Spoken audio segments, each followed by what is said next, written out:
नमस्कार मित्रों, हमें फास्टिंग या व्रत जिसको कहते हैं वो कई तरह प्रकार के होते हैं। जैसे फलाहार, सिर्फ फल ग्रहण करके व्रत करना। उसके बाद होता है फल का जो जूस है यानी कि रसाहार के द्वारा व्रत करना, हमें सिर्फ रस लेना है। और फिर सबसे उत्तम व्रत होता है जलाहार, सिर्फ जल ग्रहण करना है।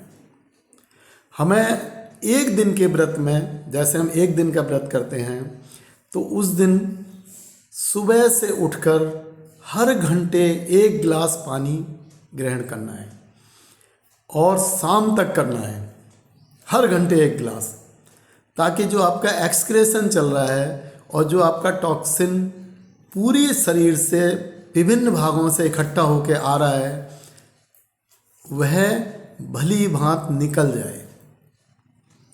अगर यह नहीं निकला तो आपके व्रत का कोई लाभ नहीं होगा। तो व्रत करना है और सारा टॉक्सिन उसको साथ ही साथ निकालना भी है।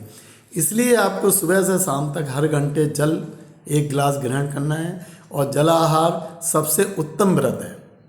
उसमें दूध से भी करते हैं, मठा या छाछ से भी करते हैं, और जिनको नहीं हो पाता तो वो रसाहार से कर सकते हैं और शुरू में फलाहार से भी कर सकते हैं।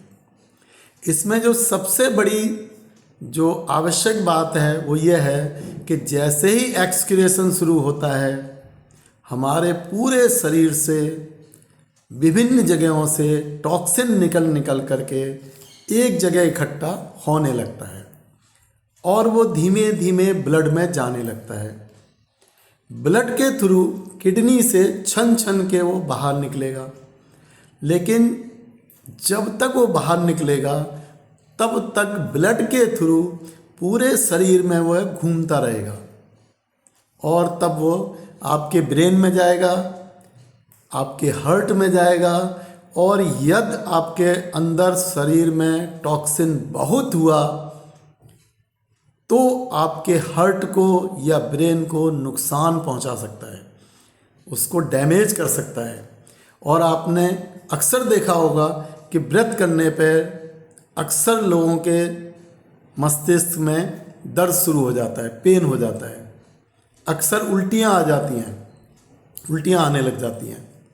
ये इसीलिए होता है कि उसके अंदर टॉक्सिन ज़्यादा है और वो ब्रेन में जाके नुकसान कर रहा है। इसके लिए हमें क्या करना है कि हमें व्रत की पहले तैयारी करनी है। तैयारी कैसे करनी है कि हफ्ते में हम 3 बार, माने पहले दिन जब हम व्रत करेंगे तो सिर्फ 12 बजे तक का व्रत करेंगे। सुबह 6 बजे उठ के हर घंटे 1 गिलास जल लेंगे और 6 बजे, 7 बजे, 8, 9, 10, 11, 12, बस। अब उसके बाद कोई व्रत नहीं होगा। इसके बाद या तो रस ग्रहण करेंगे या फल ग्रहण करेंगे या भोजन ग्रहण करेंगे। जो आपको खाना है आप ले सकते हैं। उससे क्या होगा कि डाइजेशन सिस्टम शुरू हो जाएगा और एक्सक्रिएशन, सफाई का कार्य रुक जाएगा और तब पूरी तरह से आपका टॉक्सिन नहीं निकल पाएगा और डैमेज जो आपको ब्रेन या हार्ट को करेगा उसकी कोई चांस नहीं होगा। तो इस तरह से हम 3 व्रत 12 बजे तक करेंगे। किसी भी दिन आप व्रत कर सकते हैं, हफ्ते में 1 दिन। और इस तरह से 3 व्रत, माने कि 3 हफ्ते तक हम 12 बजे तक के व्रत करेंगे। उसके बाद नेक्स्ट 3 व्रत हम 2 बजे तक के करेंगे। फिर हम जल 12 के बाद 1, 2 बजे तक पिएंगे और उसके बाद फिर रसाहार ले लेंगे, फलाहार ले लेंगे या भोजन ले लेंगे हल्का, वो लेके हम व्रत को तोड़ देंगे ताकि हमारा एक्सक्रिएशन रुक जाए। और फिर 3 और 3 6 व्रत करने के बाद अगले व्रत जो होंगे वो शाम के 5 बजे तक होंगे। फिर 3 व्रत हमारे शाम के 5 बजे तक होंगे। उसमें हम शाम के 5 बजे तक कंटिन्यूसली हर घंटे 1 गिलास जल ग्रहण करेंगे। जब हमारे को 9 व्रत हो जाएंगे इस तरह से, पहले 12 बजे तक 3 व्रत, फिर 2 बजे तक 3 व्रत, फिर 5 बजे तक 3 व्रत, और उसके बाद फिर रात तक व्रत हमारा हमेशा के लिए चलेगा। उसमें हम सुबह से रात तक हर घंटे पानी पिएंगे। अब यदि अगर आपको अपना वजन गिराना है, वजन कम करना है, आप ओबेसिटी से ग्रस्त हैं, तो रात को भोजन नहीं करेंगे, आप ऐसे ही सोएंगे और सुबह उठ के 9-10 बजे हल्का भोजन, जैसे दलिया है, रस है, फल है, कोई हल्का भोजन करेंगे, तो आपका धीमे धीमे आपका वज़न गिरने लगेगा। यदि आपको अपना वेट नहीं गिराना है तो रात को भोजन ग्रहण करेंगे हल्का, रोटी सब्जी, खाली सब्जी, खाली फल, रस, दलिया, जो आप हल्का ग्रहण, भारी भोजन या गरिष्ठ भोजन नहीं, पूड़ी, पकवान, हलवा, मैदा सूजी की बनी हुई खाने नहीं लेने हैं, क्योंकि हमने अपने एलिमेंट्री कैनाल को रेस्ट दिया है, पूरी बॉडी की सफाई हुई है, इसलिए अब एलिमेंट्री कैनाल पे एकदम कोई वजन बहुत भारी नहीं डालना है, हल्का भोजन लेना है ताकि वो आराम से डाइजेस्ट हो जाए। अगर इस तरह से आप करने लगे तो मेरी गारंटी है कि आपको भविष्य में कभी बीमारी नहीं आएगी।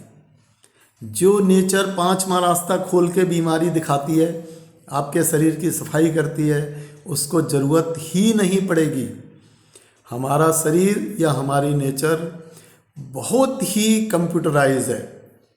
अगर सफाई की ज़रूरत नहीं है तो वो कभी सफाई की ज़रूरत नहीं करेगी। आपको कभी फीवर नहीं आएगा, कभी आपको जुखाम नहीं होगा, कभी आपके सिर में दर्द नहीं होगा। आपको लगेगा कि सिर में दर्द क्या होता है हमें नहीं मालूम, जुखाम क्या होता है नहीं मालूम। इस प्रकार से आप हफ्ते में एक बार या फोर्टनाइटली, यानी कि 2 हफ्ते में एक बार आप व्रत करिए और बीमारी से हमेशा के लिए दूर रहिए। हमें स्वस्थ रहना बीमार होकर स्वस्थ होने से ज़्यादा आसान है, ये हमेशा याद रखिए।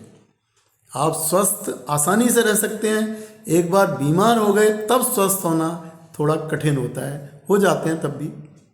तो इस प्रकार से आप व्रत करेंगे। धन्यवाद। मुझे उम्मीद है कि आप स्वस्थ रहेंगे, खुश रहेंगे। नमस्कार।